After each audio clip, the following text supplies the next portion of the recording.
ఏంటి కింగు చేయాల్సిన పని చేయకుండా ఊరికే కూర్చుంటాయట? చిన్నవాడి చావని ఏం మాట్లాడటం లేదా? కంట్లో నుంచి నీళ్ళు వస్తున్నాయి అబ్బా. కష్టంగా ఉందా?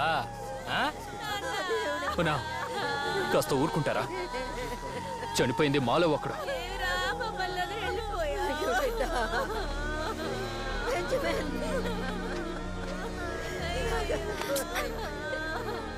రక్తం కారుతున్నది కూడా తెలియకుండా ఎందుకు లాలి కూర్చున్నావు? చావుని అడ్డుకోలేము, ఆపలేము. తలరాత బాగాలేకపోతే వాడి తలరాత బాలేక చావలేదు, ఒకటి చేసిన తప్పు వల్ల చచ్చాడు.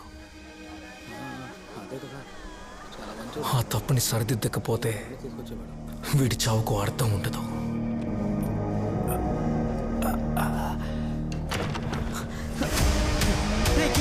చెప్పేదేనరా? వద్దు చెప్పేది నువ్వేనే చెప్పరా.